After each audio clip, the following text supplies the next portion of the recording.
Welcome, everyone, to our panel discussion on Our Future in America, a roundtable discussion hosted by Torahology, Yehudi, and Talmudic University of South Florida, exploring the state of our country and our responsibility as Jews. It's our great pleasure and honor to have with us three esteemed panelists who will give us insight and guidance on how we can tackle our place in America and the future of our country and the Western world, because I'm Canadian, so I hope you don't mind me expanding this a little bit to North America. First is Rabbi Akiva Zweig, the Rosh Yeshiva and Dean of Students at Talmudic University of Florida, and our Rabbi, as well as we're joined by Josh Hammer, who is and Karol. Josh is a senior editor at large at Newsweek, a syndicated columnist, and the host of the Josh Hammer Show, a Newsweek podcast and syndicated radio show. A frequent pundit and essayist on political, legal, and cultural issues. Josh is also a research fellow with the Edmund Burke Foundation, a fellow with the Palm Beach Freedom Institute, and counsel and policy advisor for the Internet Accountability Project. Karol Markowicz is a regular columnist at the New York Post and Fox News, and co-author of the best-selling book Stolen Youth. She is the host of the Karol Markowicz Show, a podcast on iHeartRadio. Karol was born in the Soviet Union and grew up in Brooklyn, New York. She now lives in South Florida, with her husband and three children. So I want to start, as we do with everything in our yeshiva, by getting the Torah perspective and the Torah framework, which will guide us in this discussion. So Rabbi Akiva, if you could just give us the Torah framework, set the discussion, set the table for us as we go on into this evening. Thank you. It's an honor to be here tonight with my co-panelists, Josh Hammer and Karol Markowicz. I thank you both for joining us, and we look forward to hearing from you. You're both dynamic personalities, and like Gideon mentioned, we do begin with the Torah frame, but we really are hoping to elicit a lot of conversation based on both of your views. And we look forward to, having a dialogue on your perspective and our perspective, and learning more about our future in America, ways to frame it and think about it. One of the earliest discussions in the Bible about exile and the fate of the Jewish people and anti-Semitism is a phrase in the beginning of the Exodus story, where Pharaoh warns his people that though the Jewish people are already more numerous and mighty than the Egyptian people, the Egyptians are concerned that perhaps the Jewish people will increase. In Hebrew, that's called pen yirbeh, lest he will increase.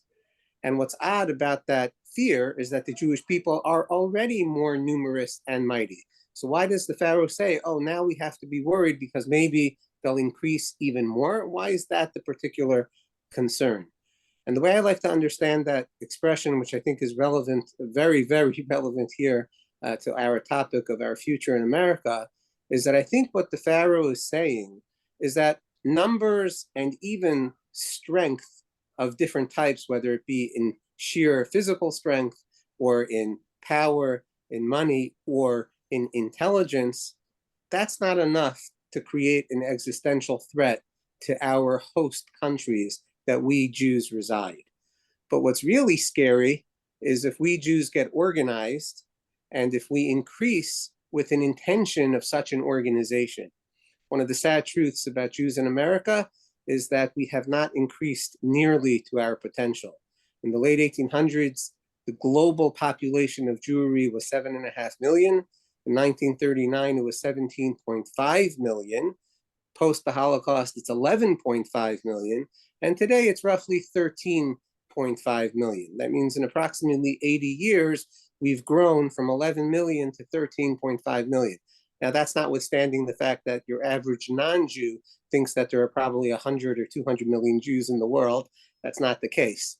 And what the Pharaoh is saying is, if the Jewish people really figure out how to organize, how to think about their nationhood with a plan of increase and a purpose, then that's something we really need to concern ourselves with. And I think that that's actually a key message for us. because instead of the Jews in Egypt organizing and figuring out their role and their purpose, they kind of slowly led themselves into slavery and allowed themselves to be subsumed by the popular culture and general assimilation. And really what we Jews need to learn is that, thank God we have like great, powerful people with voices like Karol Markowicz and Josh Hammer. We have the wisdom of the Torah that is behind us and guiding us. We have incredible Jews throughout the world. If we could really figure this out better, maybe we could bring a better message of truth to the world and hopefully more good and ultimate harmony for the entire world. That's my frame for tonight. Thank you, Rabbi. Thank you for that frame. Ohad has asked me to shout out and say hello to all those who will be watching the recording afterwards. This is going to go up on YouTube, so remember to like and subscribe and all those good things.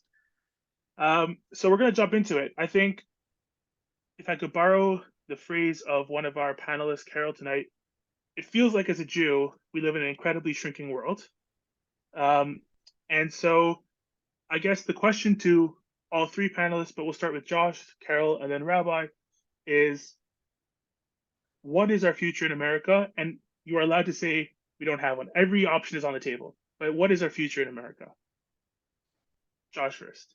Well, thank you guys so much for having me. Before I start talking, just so I'm aware, I don't want to filibuster for too long. We have until 9 o'clock. Is that what, for time purposes? Is that right?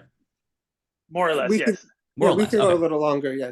Okay, all right, very good. It's a Jewish event, right? And time is, we're above time in this place. All right, well, the timing of this question is actually really humorous because I actually pre-recorded an episode of my show, the Josh Hammer Show, literally this morning with my own rabbi who co-married myself and my brand new wife just 2 months ago back in December. I pre-recorded a conversation with him, and I actually ended our recording by asking this very question.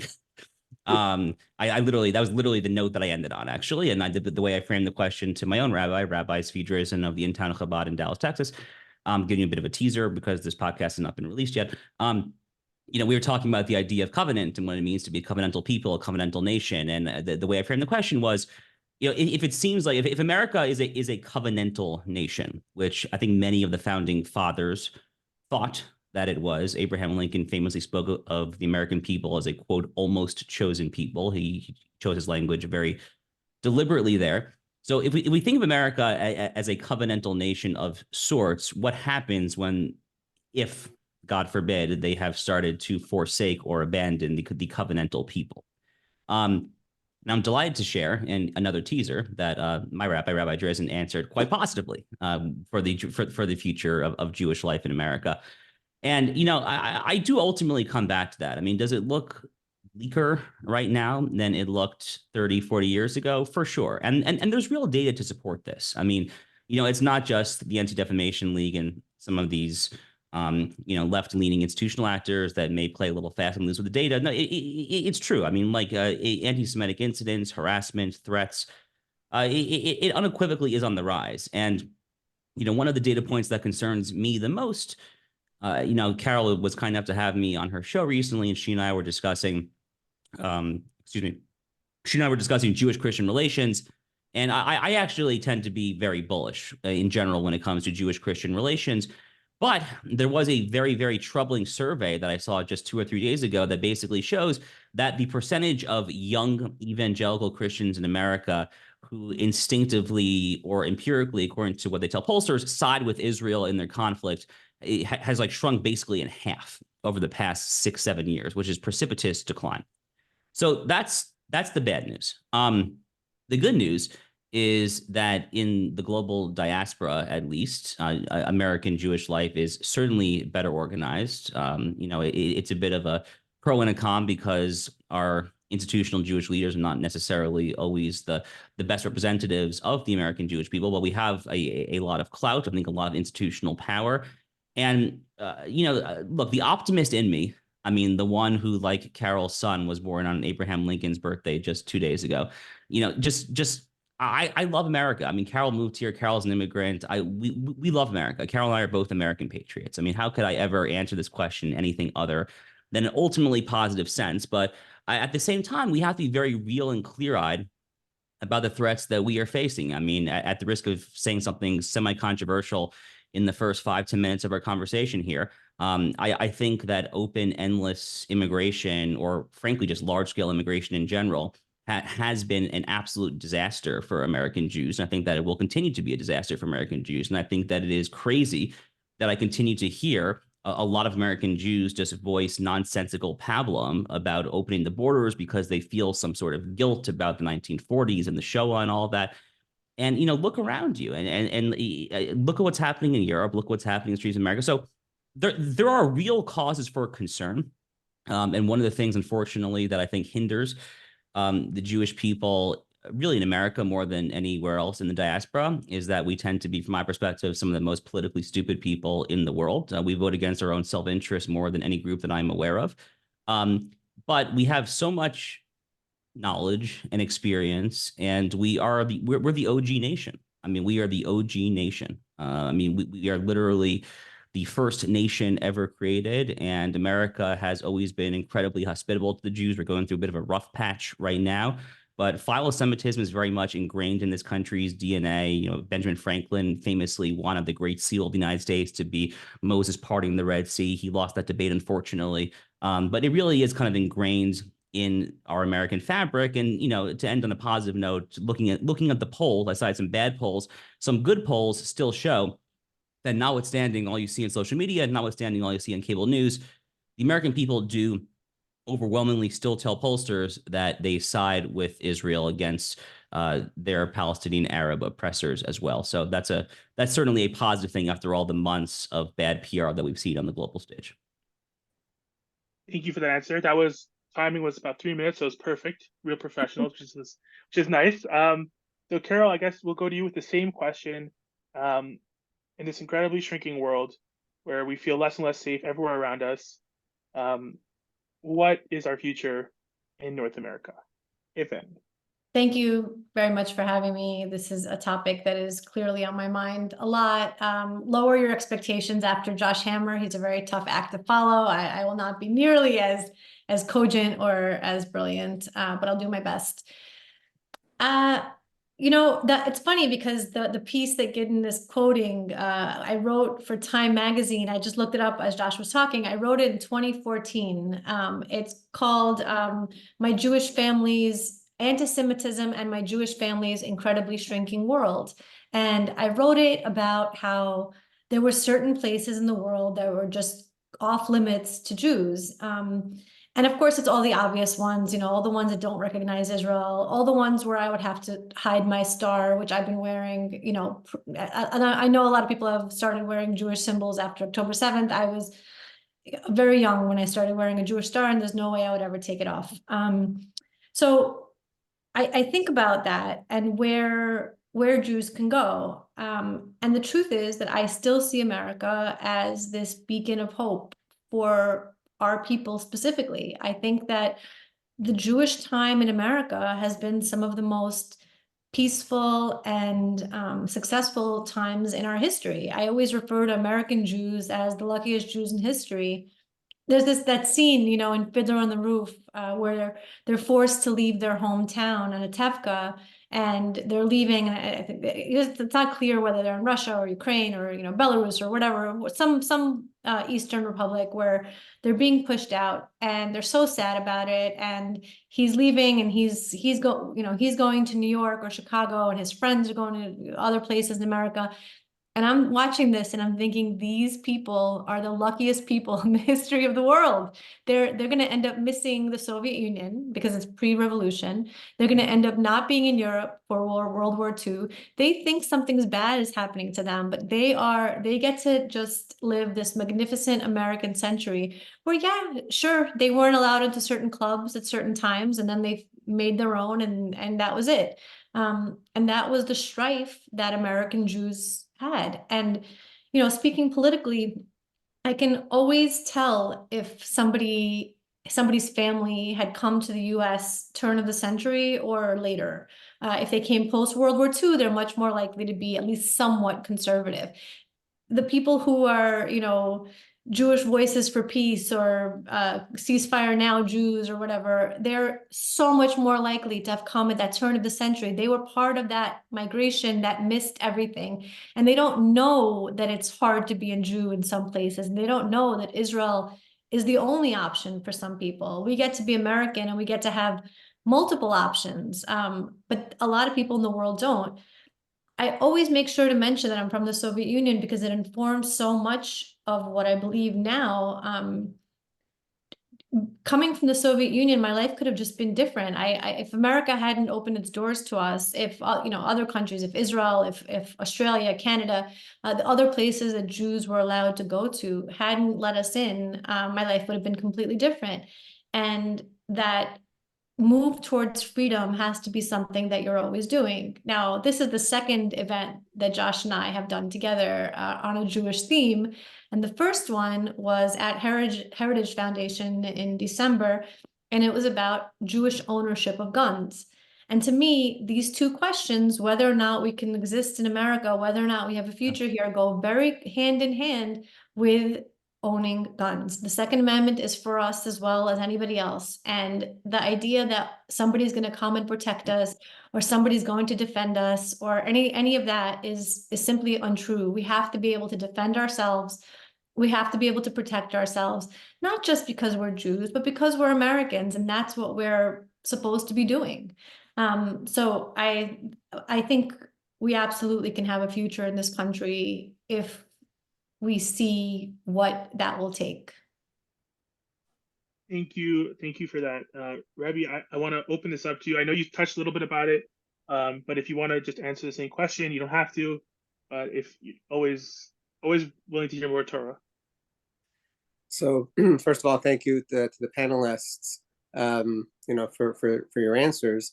I think I would come from the question, maybe almost challenge the question that we maybe need to modify the question, because I think what the Torah and all the prophecies of the Bible really teach us is that the question is not really so much where are Jews safe or will we have a future in country A, B, or C, but are we living our Jewish mission and our Jewish purpose?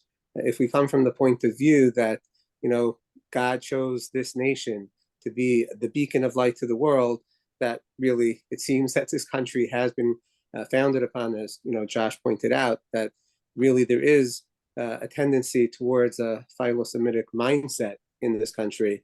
That's correct, and that was the intention, but that's really only because Jews have been exiled and worked so hard for so long to stand by these values, to never become the aggressor, despite the fact that the entire world wants to depict the state of Israel that way. I think the real question that is the kind of Jewish Judaism question is, are we doing our job as Jews in this country? Can we do our job better? Because actually, in a sense, that's much more important than our physical safety.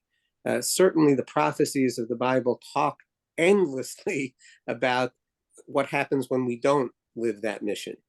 And so therefore, I started with this idea that, the Jewish population needs attention. The entire world is suffering from going backwards in population trend because of, all the marriage issues and all the social tendencies and just the mores that have completely changed over the last few decades. We Jews have to be going in the opposite direction, pushing our own communities to really encourage talking about the importance of building the next generations of really clearly self-identified Jews understanding a Jewish mission and purpose. And then I think we don't only have a future in America, we have a future, hopefully, in many more countries than just America. I will not avoid the question. I too am positive about the future of this country, despite all the bleakness and the backward steps that have happened. Although, honestly, it's not so much the backward steps that have happened in the pronouncement of anti-Semitism, it's in all the stuff that's emboldened the people that have been really secretly hating to now come out and proclaim their hatred. So I just want to conclude with 2 points. If we work on organizing and encouraging building the next generations of Jewish families, and kudos to Josh on his recent marriage and, God willing, future, building of more brilliant Jews that have a voice in the world. Also, just like this panel, hopefully is bringing together Jews from different walks of life. We Jews need to talk more to each other. We can do so much together. We need to organize ourselves, get on some similar bandwagon vision, and do it. Thank you. I don't know who gave you my prepared questions, but I was going to get into all this in the prepared questions part. But Giddy, some people might think that actually happened, and I didn't get any prepared questions. No, Rabbi did not. No one's seen them. Unlike some, anyways. Okay. We promise we're going to get too political today. But to that end, a quick shout out for our updates chat, because if Ohad can share it down below, because people had opportunity to submit questions, and I used those in formulating my questions, which I'm going to ask the panelists. I'm going to address them to specific panelists, but please feel free to jump in if any question strikes your fancy, or if you disagree with anything anyone said. We're always open to, in our yeshiva, in Yehudi, in Torahology, we're always open to vibrant, respectful debate. So my first question is going to be for Josh. A lot of the questions that we got were understandably about people feeling worried, fear, reticence about anti-Semitism and anti-Zionism on campuses. For those of you who don't know, Josh had what's the right word we're using for it? Incident, I think, is the kindest way I could put it, at the University of Michigan, where he could tell you that story, as well as at his alma mater, the University of Chicago Law School. So maybe you could talk a little bit, 2 minutes about anti-Semitism and Zionism on campus, and then maybe 3 minutes about practical tips that you would suggest students who want to see that better world for Jews in America, how they can deal with that. Okay, so a lot to unpack there. Yeah, so the incident at U Chicago Law was about 5 years ago now, and I was not the speaker. I was there in person to watch it, but it was my friend Eugene Kontarovich who was actually the speaker there. So I'll focus on the more recent incident that I was directly involved in. So this was at the University of Michigan back in the middle of November, probably about a week or so before Thanksgiving. I was there to give a talk for YAF, Young America's Foundation, pretty popular right of center on campus group. And I was speaking on the conflict in Gaza, and I no reason to kind of give the full play-by-play. I did that in my column that you can Google after this event if you like to. But yeah, I mean, it was protested. It was shouted down. It took about 35 minutes for all the protesters to ultimately escort themselves out. I think Mitt Romney would have called it self-deportation, I guess. The administrators from the University of Michigan there in the room did virtually nothing whatsoever to enforce their own speech code, which was really quite disgraceful. I've actually been working with the Palm Beach Freedom Institute, which is a small right of center organization here in Palm Beach, where I believe I'm technically a fellow. Not that that title has a whole lot going with it, but I've been working with the Palm Beach Freedom Institute actually to send out letters to Michigan legislators at both the federal and state level, notifying them that this egregious First Amendment violation went on their campus back in November. We decided not to pursue legal action because Michigan, as a public university, is bound by the First Amendment. Full stop. Period. Unequivocally. End of story. And the heckler's veto, which is just shouting down a speaker, is not First Amendment protected speech. It's really not. Karol and I, our mutual friend Ilya Shapiro, had a really nice post maybe 2-3 weeks after my incident at the University of Michigan, where he kind of outlined the relevant First Amendment jurisprudence on this. I can send this to anyone afterwards if you really want to go there.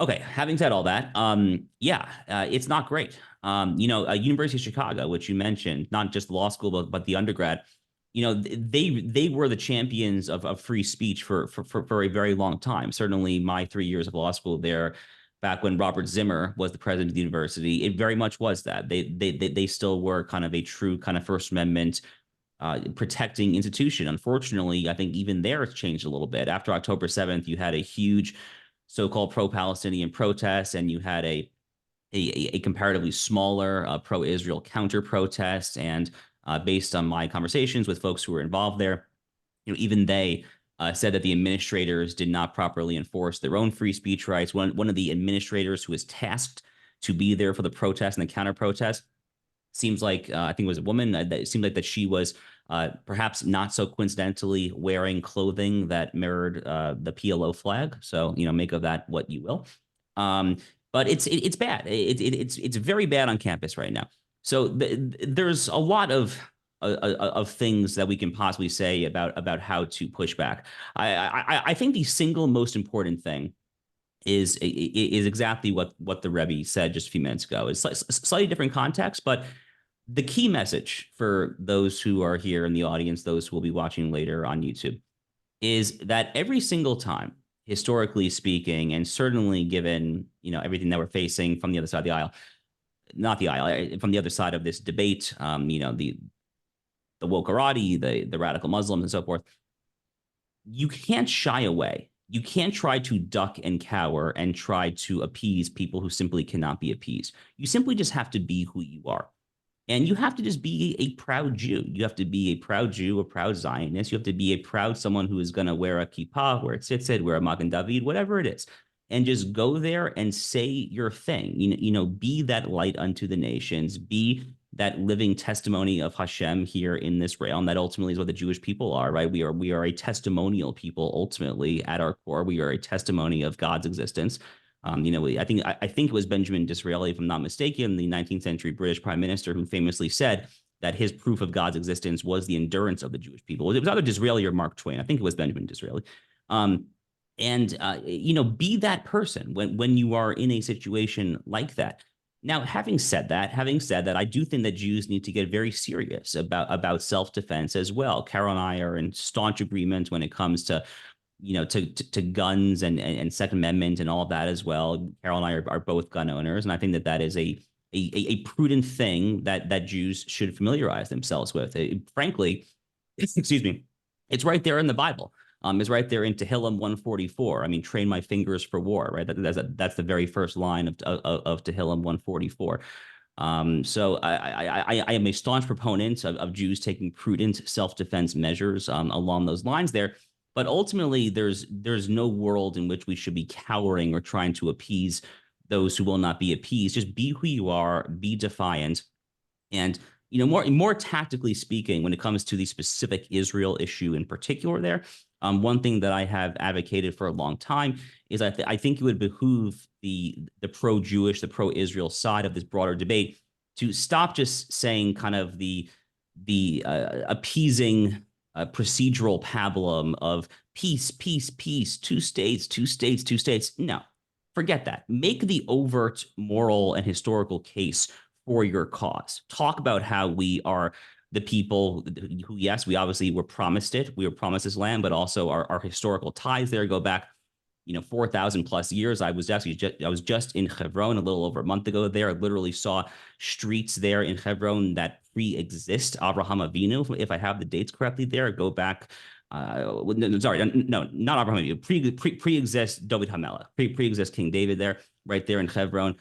This is our land. This is indisputably our land. So make that case. Don't just cower on the defensive posturing of, we just want peace. We want peace. If I had a nickel for every person in one of these debates that's just like, oh my God, I want peace. No, screw that. Don't talk. Sorry, I shouldn't say that. Don't talk about peace. Talk about your cause.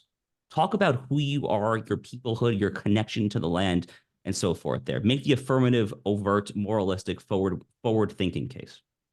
I want to just add sort of to what Josh is saying, Please. but also to what the rabbi said. It's interesting. I'm not Orthodox. And so I realize that I'm talking to an Orthodox audience here, and that's different than talking to a conservative or reform or non-affiliated audience. But, you mentioned like that we have to grow as a people, and that means marrying Jews and having Jewish children and the whole thing. A number of years ago, I wrote for the Jewish Forward, which is a fairly left-leaning publication, but they would publish me occasionally and get a bunch of hate mail because that was fun for them. But I wrote a piece about how I tell my Jewish children that I want them to marry Jews. And I got an avalanche of hate mail. You cannot even imagine the worst comments you've ever heard on Twitter and in my inbox. And they were from two groups of people. Nazis, neo-Nazis, you Jews, you always want to marry your own kind, but when we want to marry white people, you don't let us marry white people, you have whatever. And Jews said I was making them look bad by saying that I want my Jewish children to marry Jews. And it's like banging your head against the wall. What are you defending here? The idea that I want my Jewish kids to have their own Jewish kids is something that's controversial now. But because a lot of groups of Jews don't get that message, I think that's a large part of where we lose people and where we end up having a large intermarriage rate. And like Josh said, you have to kind of say the words, you have to say what you mean and stand firm in that. And it's not that hard to say, the Jewish tradition has to continue and it continues through my family.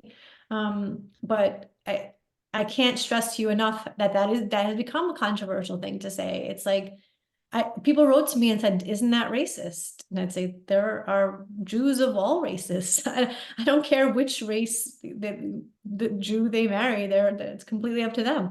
And you get comments like that because we are not strong in our beliefs out loud, and that's depressing and a real bad sign of things.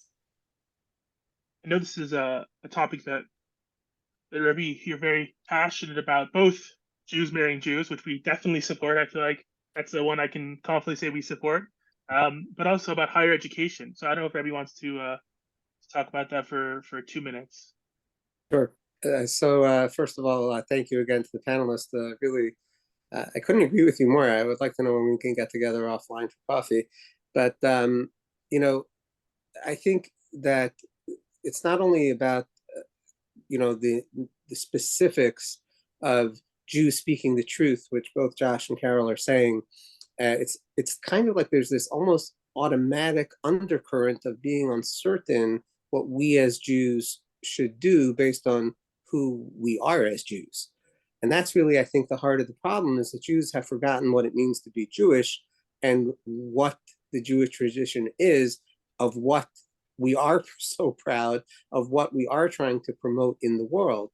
And, in the world of higher education, we see that it kind of can breed unbelievable stupidity, like, oh, well, it depends on the context, if calling for the genocide of a people is actually legitimate.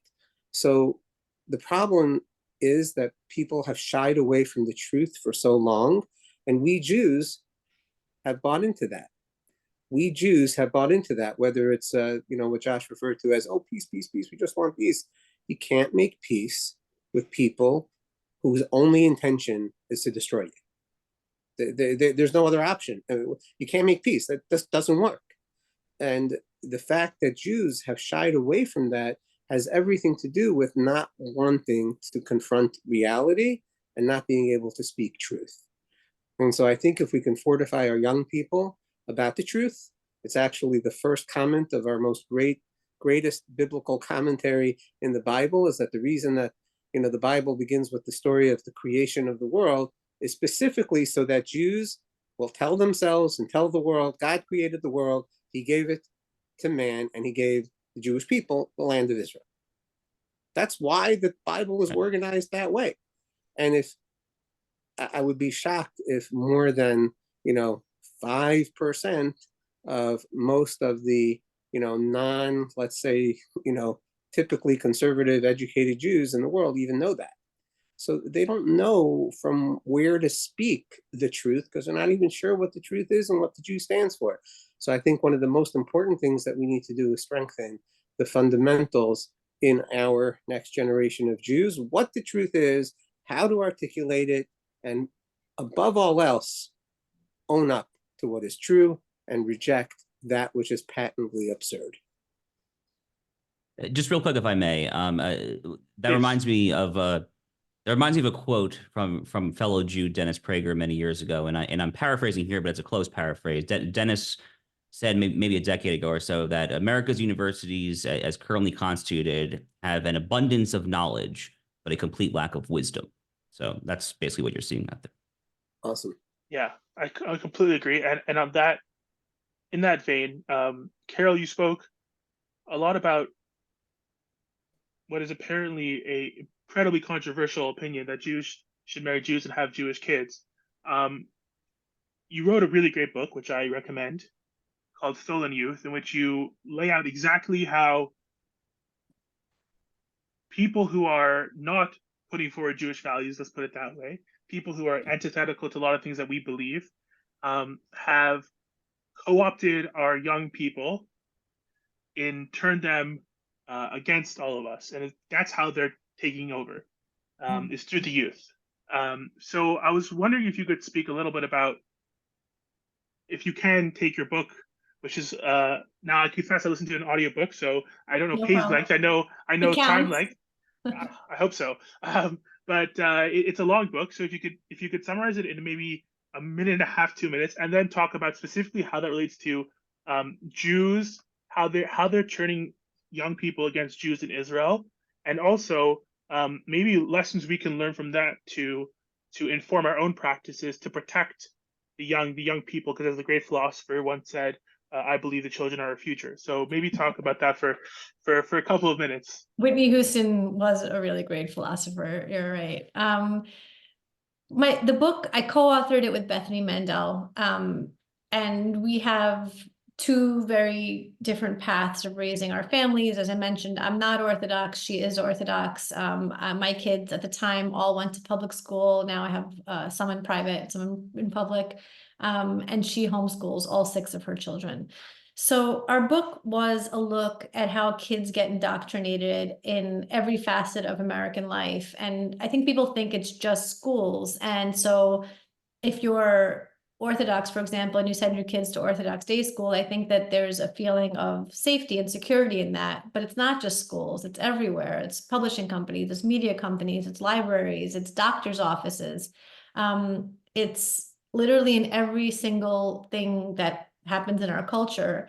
One of the main things, and we refer to it kind of offhand as woke, and wokeness really just is like an updated leftism, where I like to say that the old leftists used to get a women's studies degree, and the new wokesters get a women's studies degree but don't know what a woman is. And that's sort of the fastest way to explain it. It's a philosophy that has to have an enemy, and you have to have an oppressor and the oppressed. And obviously Israel gets to play the oppressor in their philosophy and in their view of the world. And it's very black and white. There's no gray allowed. You're not allowed to see things from anybody else's perspective. And it teaches kids to always kind of have an enemy and to always be rooting out the person that you need to cancel or the culture that you need to cancel, so on. And Jews, a lot of liberal Jews have bought into this project. And I see a shift since October 7th. Many of my liberal Jewish friends have had their eyes open. I also see, people like Bill Ackman on Twitter, who has been, I don't want to say radicalized, but has had something deep happen to him on October 7th, where he realized that the philosophies that he believed before October 7th had crumbled, and it was time for something new. I hope that they keep to that. I think as time goes on, it gets very easy to settle back into what you know and who you know, and it's hard to leave. I think about this a lot, that if October 7th had shattered the conservative worldview, like if everything I believed was suddenly untrue, would I be able to face it? And because, being a political conservative is certainly part of my identity, and I'm sure being a political liberal is part of their identity. Would I be able to kind of look at what I believe? It's not even about affiliations. It's not like, oh, you have, bad people on both sides who believe bad things. It's literally about the actual core philosophy. Would I be brave enough to say that this no longer serves me? And so I think that the people who are having second thoughts on everything that they believe since October 7th need to be welcomed into the conversation. I think that is largely happening anyway. And that the roots of this are with the kids, that we need to reevaluate how we let people talk to our children, how we permit outside influences to our children, and really see what they're getting. There's a great new book, it's not out yet, but Abigail Shrier, who's this, fantastic Jewish woman, has a new book called Bad Therapy out. And in it, she talks about taking her son to the doctor for a stomach ache, and the doctor wanted her to step out of the room so that she could talk to the son about whether or not he's had suicidal thoughts. And the questions got really dark. And she was like, no, I'm not stepping out of the room. He has a stomach ache. It's not nothing to do with suicide. This is crazy. But how many parents would just step outside the room and let the doctor have the conversation with their child? And it's scary to imagine, but we have to kind of let parents understand, make parents understand that you're the last line of defense for your kids. If you don't want bad influences on your children, you are that wall, and you have to make sure that you rise to the occasion. Yeah, I mean, I think that it's about the vigilance, and also about the defining of your values, making it clear what your values are. And to that end, I think, Rabbi Akiva, if we can ask you a question about sort of what you were getting into earlier, some of the values about that which we need to put on the world, and the way we need to do that as a unified people. So I guess it's a two-part question. These are all questions because there's so much interesting things to talk about in so little time. But the first is, maybe besides for asking everyone to show up for your Wednesday share, which I'm going to plug, which is a great share, by the way, you can join, or the Thursday night shares. What are some of those values that we need to be very clear about for ourselves and for our children? And how can we begin those conversations with all Jews in order to put them out into the world to strengthen ourselves? Yeah, great question. Great listening to everyone. I think that the focus on the children is so phenomenally important. The silver lining, the good news, like Josh at the beginning of the conversation spoke about the bad news and the good news. The bad news is that, there's a lot of dwindling in the populations across the world. The good news is that the people that are having children are hopefully doing it because they have some values and they have what to pass on to the next generation. And so when we think about like that Abigail Shrier's story that Karol just mentioned, what is going to help our children know truth? And I come back to a trusting relationship between parent and child. And so one of my biggest pushes is constantly advocating parents to really build the strongest possible relationships that they can have with their children, and specifically the notion of trust, which, as Karol mentioned, it seems that our children are being taught, or the entire world is being taught, that there's us and then there's the enemy. But the notion of embracing people that maybe have a different point of view into a conversation, into a relationship, is very much the epicenter of the holiness of our people. We know that the cherubs that were on top of the Ark of the Covenant, they faced each other as students in a conversation. And that's the depiction of holiness that we need as a people, is people in conversation with each other and valuing each other's points of view. And so when we dismiss our children, when we don't pay attention to our children, when we don't really value their opinion and give it consideration and come back with a thought out response and then share life experience and share education that we have, we are giving our children over to the outside influences.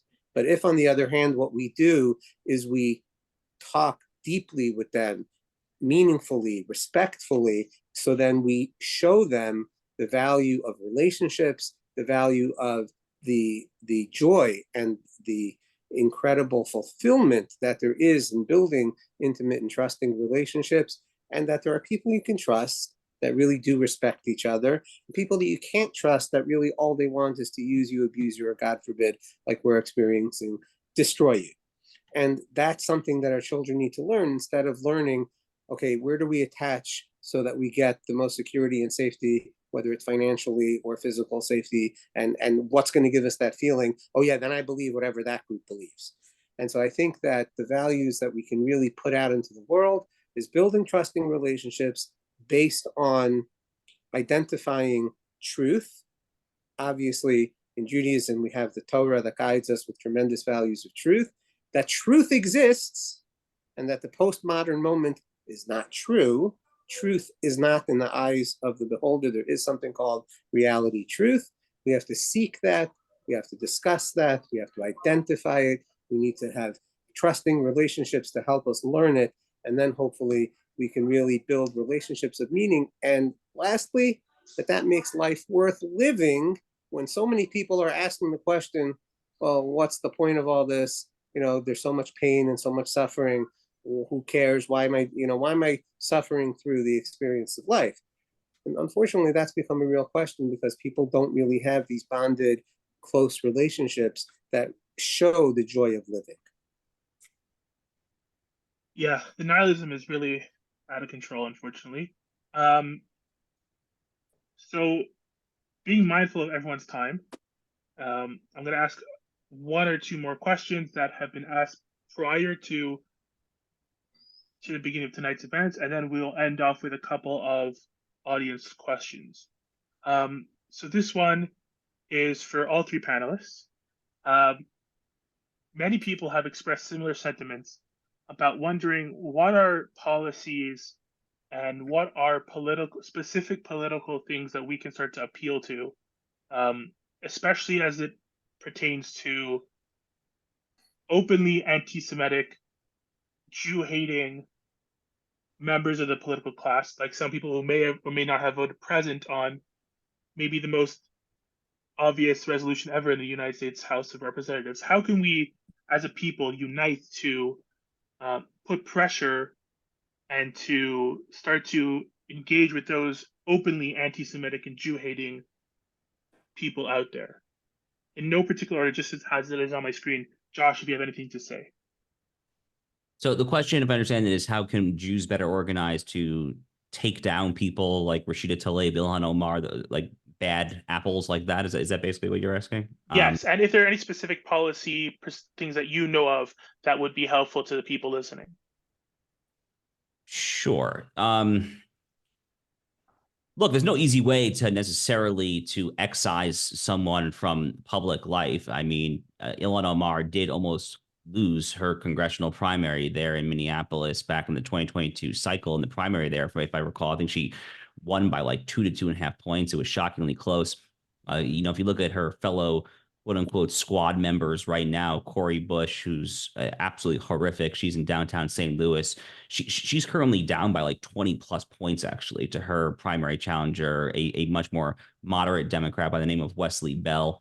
Similarly, Jamal Bowman, whose district I believe straddles the Bronx and Westchester County, which is where I'm originally from, Westchester. He is going to be in a real dogfight as well there. So, I think you've seen some even mainstream pro-Jewish, pro-Israel organizations who are starting to wake up politically. I am not a fan of AIPACs historically. I am happy to get into that another time, but to AIPAC's credit, they are starting to play ball in some of these primaries. They're starting to get involved in these primaries against people like Cori Bush, people like Jamal Bowman. Again, I'm happy to do another rant about AIPAC and why they're not sufficient another time. But for now, it's good that they are waking up, I think, to the threat that is coming from the radical, neo-Marxist, woke far left, and I'm very happy to see that. I think what we need to do more generally speaking is to try to convince not just like the AIPAC Political Action Committee, but the actual individuals who can speak not just to kind of the right of center echo chamber, not just kind of the social media corners and the message boards and email listservs that Karol and I frequent, but we need to convince the people who can actually speak to the middle of America and ideally even the center left of America within our community. And that's going to take some real courage from people who historically have not necessarily shown a ton of courage. I'm thinking here of people like Jonathan Greenblatt, the head of the ADL. What's his name? Ted Deutsch, the former congressman from Florida, who's now the head of AJC. He's more reasonable, certainly, than Jonathan Greenblatt. But it's gonna take people like that. It's gonna take, I think, the heads of these iconic institutional Jewish American organizations that have been around for 100, whatever, how many years now, they are the ones who are ultimately going to have to wake up to the threat and start to really, really apply pressure on the threat when it comes to people like Tlaib, Omar, Cori Bush, Jamal Bowen, people like that there. And we've seen some slivers of hope. It was after October 7th that Jonathan Greenblatt was on MSNBC, and someone was referring to the Hamas jihadists as militants. I think militant was the term. And at that point, Jonathan Greenblatt looked straight into the camera and he said, "Who in the world is writing the scripts here at MSNBC?" So, we've seen some slivers of that. On the other hand, it was the ADL's Twitter account like a week ago or so that was talking about, Karol maybe remembers better than I do, but they were talking about like the alleged threat from the manosphere. That was it. Yes. Yeah. Yes. Thank you. They were talking not about the rise of Jew hatred, not about Cori Bush or Jamal Bowen, but the rise of the manosphere. Men being too I don't even know, macho. Toxic masculinity, right? Yeah. Yeah. So talk about taking your eyes off the prize there, right? So I mean, we've seen like some slivers of hope, but we have a heck of a ways to go there. But ultimately, trying to excise someone from public life is very difficult. The very last thing I will say on this subject, and this applies not necessarily just to the political arena, but to the university campus in general. This is a somewhat controversial opinion that I have. I happen to think that it is the correct opinion, obviously, although I'm biased because it's my opinion. There is no such thing as unqualified, absolutist free speech, and this is this is one of my critiques of the right over the past few years as well. I actually hate the whole rhetoric of cancel culture, the idea that you can never be punished or canceled or reprimanded or face repercussions for what you say and what you do, for your actions and for your words. Of course you should. It's absolutely commonsensical. Indeed, it is proper, righteous, just, and correct that someone like David Duke should be denied access to any number of platforms. Nick Fuentes, same thing. Louis Farrakhan, same thing there. So of course there should be repercussions there. And I worry that there are some who are calling for some sort of ultimately untenable cancel culture or anti-cancel culture, absolutism, free speech absolutism. What that ultimately leads is to people like Claudine Gay and Liz McGill going before the U.S. Congress and saying that there's no problem calling for Jewish genocide on the most purportedly prestigious campuses in America. I mean, that is your anti-cancel culture absolutism. That is your free speech absolutism, I guess. I think it's untenable and unsustainable. I think it's also unjust and, frankly, not our First Amendment legal tradition either. Thank you for that. I do have, if you wouldn't mind, a quick follow-up question for you, Josh, which before I go to everyone else, just because someone specifically asked about this. And for those of you who don't know, Josh is a lawyer, but also has done clerking for the Fifth Circuit Court of Appeals. So he's definitely a legal mind par excellence. Someone asked, in what fashion could we begin to lose rights in America? And how can we protect ourselves while they're still here? Is that something you see happening? And if so, what can we do about that on a legal or policy grounds? It's kind of a broadly phrased question, right? I mean, I have to know like what kind of concrete rights we're talking about here, what rights we're talking about losing. Look, I mean, they mean specifically Jews losing rights? Yes. Yeah.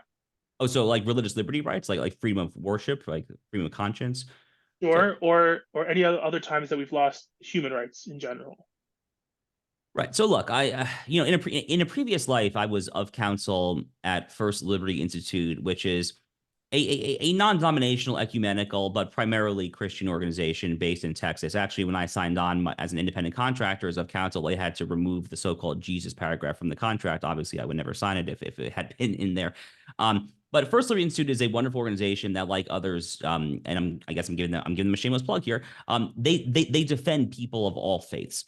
And I think that this idea of a more ecumenical religious liberty is something that Jews of all persuasions have to be all in on, have to be unequivocally, unabashedly all in there. And that means defending religious liberty, not just for Jews, but even for those for whom you might not feel naturally, instinctively inclined to defend religious liberty for.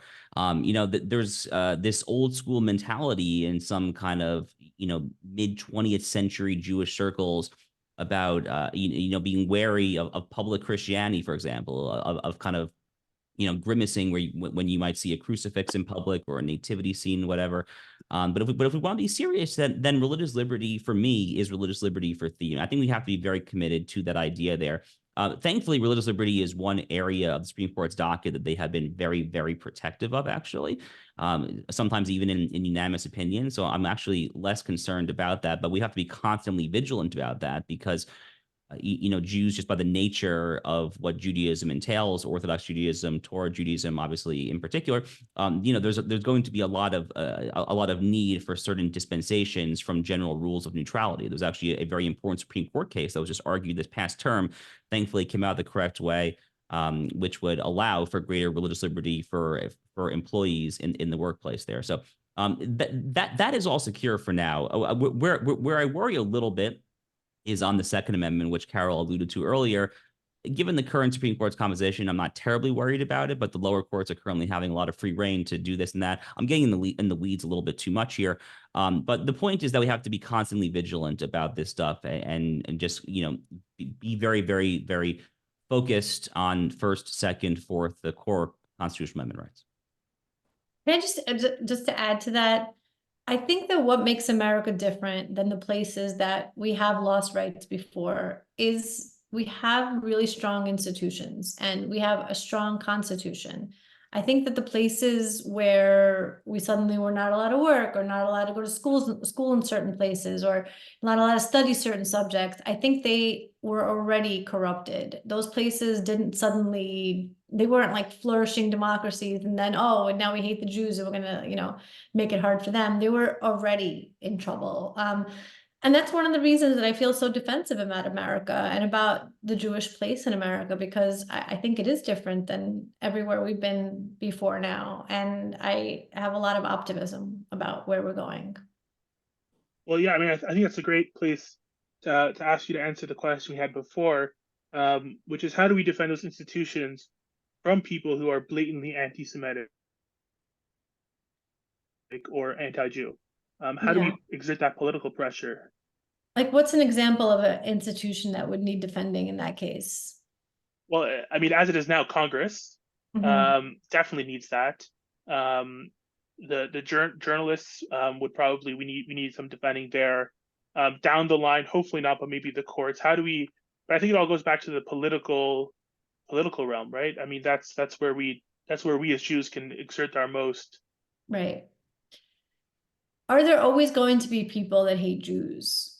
Yes. I think that that's just the idea that, I started saying this before actually, and I got distracted and I said something else, but the fact that you started with a piece that I wrote in 2014 talking about, and I was writing about anti-Semitism then. Anti-Semitism did not hit America on October 8th. It has been here a long time. That back in 2014, Israel was involved in one of their, I think it was just, another Gaza invasion, another Gaza operation.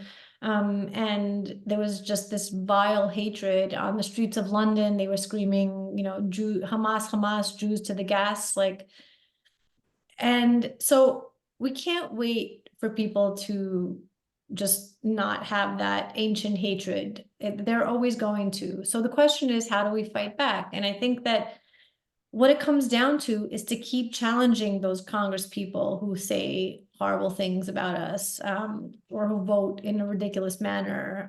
Challenge them at the ballot box, challenge them in the media, make them say it. Because the thing is that a lot of times the Rashidas and the Elons and the AOCs, they kind of dance around what they really mean, right? They never really say, hey, I hate Jews, or, oh, those Jews are awful, or anything like that. They pretend that it's about something other than what it's about. So you just keep calling them out, you keep pushing, you keep staying strong in who we are. And we don't wait for that perfect world where we're never hated. That world is never coming.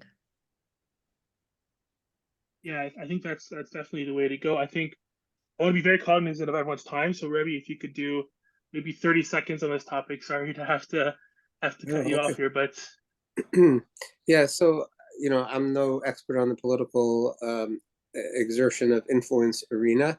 I do think that one of the most important things that we as Jews do is promote wisdom and intelligence and discernment in the world.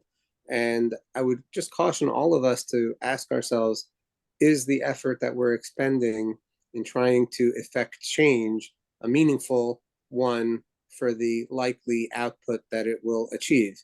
So I personally would rather work on cultivating new healthy relationships with fellow Jews, whether they be religious or secular, or non-Jews, whether they be religious or secular, and just try to talk about truth and what's good versus evil, and that those things actually exist. And here's a book that helps us understand it. To me, that's we need more good people, because the Achilles heel of democracy is not a few bad actors; it's when the majority becomes bad actors. So I look very much that we need to work on the grassroots of who are the developing people in this country and do our best to influence them properly. Thank you, Rabbi. So, being aware of time, I'm going to read a question that was submitted on the chat. I always want to, again, I want to encourage everyone to get our WhatsApp updates group, where you can get involved in submitting questions beforehand. That way we could always, because as Jewish things go, there's never enough time. So I want to start with Karol. I want to ask you a question that was asked by Aaron Aryeh, that the age-old problem of dual loyalism, that's a claim that's thrown out against basically anyone who's Jewish who looks at anyone funny. They get claimed as a dual loyalist, whether it's financial or trying to get military. What are some ways that we can combat this? Is it even worth trying to combat this? And if so, what are some ways that we can do that? That's a great question, and I love the name Maharon. That's my brother's name. It's funny because only Jews get that dual loyalty, right? When a church was destroyed in Gaza during this, operation right now, lots of Christians felt very strongly about it, and they were very worried about the Christian community in Gaza. What do they have to do with the Gazans, right? Why are they worried about Christians in Gaza? Is that dual loyalty? Why are they concerned about that? To me, again, being a patriotic American Jew, to me, Israel is not my safe haven necessarily. At least I hope it'll never come to that. It's the safe haven for people, for Jews all over the world who don't get to be American. You can't just, you're a French Jew, your synagogues are being burned down. The French police are not acting on it at all. You don't have the option to simply come to America. So you go to the safe haven of Israel. And to me, that's what I'm defending. It is our birthright. It is the story of our people. But it doesn't necessarily have to be for me. I can support it and defend it for Jews around the world. And I don't think there's anything dual loyalty about caring about my people elsewhere. Again, we don't have that at all anywhere without any other people. When again, when anything happens to Christians in other countries, we don't think that the Christians who care about them in America, who worry about them, who raise money for them, who do things like that, who rebuild their churches, we don't think of them as dual loyalty. And I think just that's the reality, that you're going to care about people like you in other places. What about you, Josh? Do you have anything to say on that, or? I'm sorry, I also need to hop off, yes. because I'm actually recording my podcast in 5 minutes. Oh, wow. So, yeah, I have a big day. But thank you so much for subscribe to having that. me on. This was Yeah, really we are over time, so yeah. Thank you very much. Thank you so much for coming. We really appreciate it. Thanks, guys. Thank Take you. care. Thank you. Yeah, so I've a lot to say on this topic. But for lateness of the hour, I'll try to be as brief as possible. Look, for me, I mean, what I'm going to say right now might come across a little dati leomi, a little religious Zionism, but to me, when I think of what is Judaism, I think you have really three parts. You have Torah, obviously. You have Am Yisrael. You have the Jewish nation, the Jewish peoplehood. And then you have Eretz Yisrael. You have the land of Israel. In my reading of the Torah, my reading of the Bible, the first ever Zionist would be Hashem himself. Again, I understand that might be like a little controversial, and people much more learned and smarter than me would disagree with that assertion there. But I say all that kind of as context, for the idea that I don't think that you have to be defensive whatsoever about staunch support for Israel for any number of reasons. First, there was what I just said, is that I think that anyone who is biblically literate probably also ought to do so. Certainly the U.S. Congress, when they ratified their version of the Balfour Declaration back, I think it was in the Waring-Harding presidency back in the 1920s, I think they unanimously affirmed by a voice vote. It wasn't even put to a roll call vote that the land of Israel shall be a homeland for the Jewish people. This was uncontroversial once upon a time for a biblically familiar people, a biblically familiar Congress. Again, somewhat of a bygone era, unfortunately, though it may be there. But also, I mean, just thinking here, putting on my political analyst hat here, there are so many reasons from a strictly empirical, realist American national interest. You might even say, quote unquote, America first. Even from that perspective, there are so many reasons to be unabashedly enthusiastic about the Israel relationship, about the U.S.-Israel alliance there. Israel, of course, is America's man on the spot, is Western civilization's man on the spot when it comes to the same exact forces of evil, forces of subjugation that we are facing there. I mean, look at what's happened in the Middle East just over the past 3 to 4 weeks or so. I mean, you've seen 3 American soldiers killed by an Iranian-backed Iraqi militia there at Tower 22, the U.S. military base in northeastern Jordan near the Syria and Iraq borders. Well, that Iran happens to be the exact same threat who is funding Hezbollah, who is funding Hamas, who is funding the Houthis in Yemen. I mean, Israel and America are very, very clearly fighting the exact same fight there. So I don't think that you need to be defensive at all when it comes to staunch support for Israel, whatever that means to you, whether it is simply moral or rhetorical support, whether it is advocacy for some policy or this or that there. It is justifiable on any all sorts of grounds there. And, frankly, when it comes to charges of so-called dual loyalty, I generally find that it is not worth engaging people who are tossing around terminology like that, because as a general rule, people who are tossing around terms like dual loyalty are not operating in good faith. And if there's one thing that I have learned from many political conversations and social media colloquies and whatnot over the years, it is that it is generally a waste of one's time to try to engage with people who are not even purporting to operate in a semblance of good faith. It's kind of what the Rabbi was saying earlier, but how can you try to make peace with someone who just wants to kill you? Well, you can't do it. So there's no point really in trying, I think, to engage someone on the substantive merits of allegations of so-called dual loyalty, because the very nature of the term, and if it's directed at a Jew, it's probably not coming from a particularly good place, or certainly a place of good faith or goodwill. I completely appreciate it. Not even worth engaging with those people. I think we'll get Rabbi, if you want to talk about this for a minute or so, and then we'll get closing thoughts from everyone. I think if that works for everyone, right? Sure. What Josh said is like totally on point. I really don't even think of it as dual loyalty. I think that this is the same cause.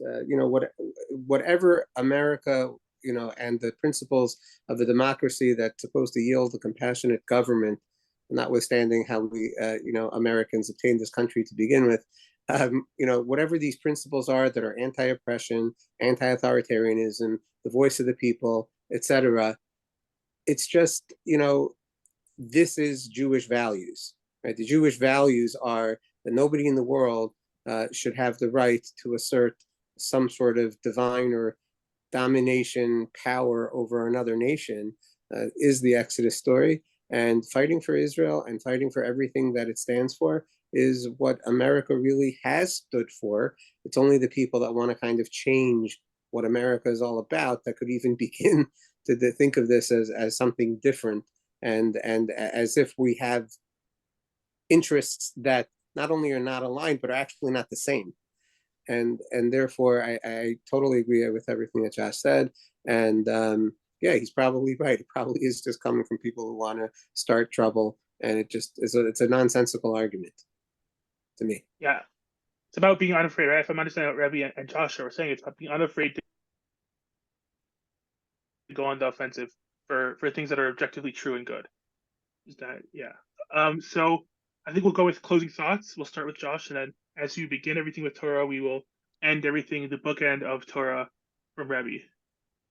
Well, this has been a really fun event. Thank you guys for having me. I really appreciate it. Ohad, I've had the pleasure of getting to know a little bit over the past 1.5, 2 years or so, and I hope that we can rendezvous soon, Ohad, for a drink or meal or something along those lines there.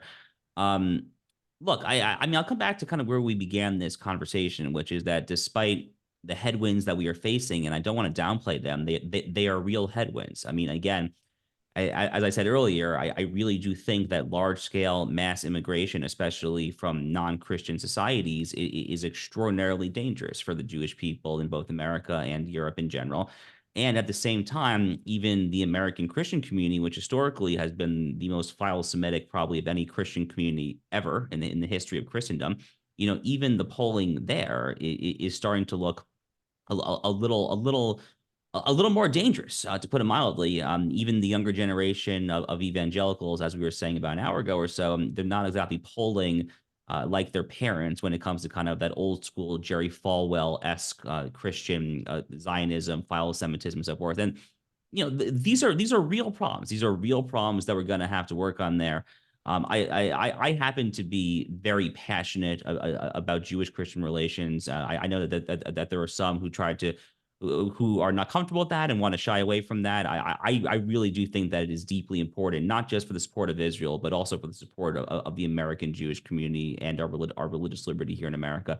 In any event, look, American Jewry went through a golden age of some sorts for probably, call it 50, 60 years at the most after the Shoah, after World War II, where you had America, to a lesser extent Europe, but America certainly, which was carrying, I think, some sort of guilt over the Holocaust. Could America have done more to save the Jews? Yes, they almost assuredly could have, is the answer to that question there. They could have done this, they could have done that. So there was this kind of feeling of lingering guilt coupled with this kind of ingrained philo-Semitism in the national fabric. And American Jewish life just absolutely thrived, absolutely unambiguously thrived over the second half of the last century. I mean, when your biggest problem is that you're not getting into some fancy country club, in some primarily Christian suburb, then you're probably doing pretty well, to be honest with you.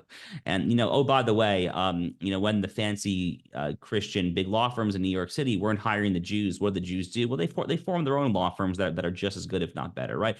So there was really this period of a golden age of Jewry, and I do fear that golden age has perhaps reached somewhat of a crescendo. But one, when you're starting at such a high point, a slight dip is ultimately quite tolerable. It's ultimately quite tolerable, especially if you take some basic measures that could countervail these threats, kind of what Karol and I were saying earlier, some basic proficiency when it comes to self-defense, things like that there. And on the other hand, the fact that it's taken a slight crescendo does not in any way mean that it cannot ultimately go back again. This notion that history is just a one-way ratchet where things always flow in one direction. The arc of history always bends towards this or that, justice, liberation, whoever, this is the so-called Whig theory of history is what they say, is that history moves in one concrete direction, one increment. I think that's totally hogwash. That's just not my reading of history whatsoever. There are always going to be ebbs and flows there, and the fact that we have had a slight ebb here in the aftermath of October 7th does not mean whatsoever that we cannot have a resurgence of philo-Semitism maybe a year or two from now. Only Hashem knows when. But even as it currently stands right now, it's really not that bad. I mean, it really is quite endurable and sustainable. And I have never been a prouder American, certainly, than I am right now, for sure. Thank you so much, Josh. Just before I hand it over to the Rav to close this out, I just want to give one final shout out to our panelists, Karol, Markowicz, who had to go even though we went over time. So we do appreciate her and Josh staying longer than the 1 hour. But go check out her book, Stolen Youth, as well as her podcast, The Karol Markowicz Show. And Josh Hammer, I mean, you Google this guy, he's got everything going on. He's got an incredible podcast, The Josh Hammer Show, as well as if you're interested in both lawsuits and the American election season, you could follow the podcast for following both those things at the same time, which is America on Trial with Josh Hammer, as well as his writings at Newsweek, where he's editor at large. So, Rabbi, if you want to close us out. Yeah, and a special shout out to you, Giddy, and to Ohad for organizing this entire event, and you both are doing really great work. I am, Josh said a moment ago, I couldn't be a more proud American than I am right now. I couldn't be a more proud teacher here at the yeshiva to have students like Gideon Ohad that are really doing amazing work, bringing all of us together, which is sort of how I want to close this conversation. Listening to Josh has been wonderful, and same with Karol. And I come away convinced more than ever that the Torah is going to help us all. If only we Jews will talk to each other, help each other, know what's in the Torah, know what to do with the knowledge of the Torah out there in both the secular world or the other religions of the world. Josh mentioned his interest in helping, fellow Americans that are Christians. Probably many people know already that I do lead a Bible study group in Pennsylvania for, a number of retired pastors and Methodists, Lutherans, and other faiths. And what I see from that study group is that, if the church and the classic Christians and, that whole genre of American is going down, that's not good for America, and that's certainly not good for the Jews. So whatever we can do to strengthen real values, even though obviously we don't promote so many of the beliefs of Christianity and other religions, but we do promote many of the values because those values really came, from the Torah that we know, which they fully admit that many of those values came from that place. And I do think that that is a good way to think about strengthening America in the future. But for me, it all starts with the Torah, more Torah education for Jews of all ages. Hopefully, that can be the way that we can stave off some of those negative headwinds and those ebbs that Josh has just mentioned. But it takes a lot of work, and we need everybody to roll up their sleeves, put money behind it, put time behind it, put passion behind it, put voice behind it, and very much I would suggest promoting the panelists that we had tonight as voices of reason in a crazy world. So thank you all. Thank you.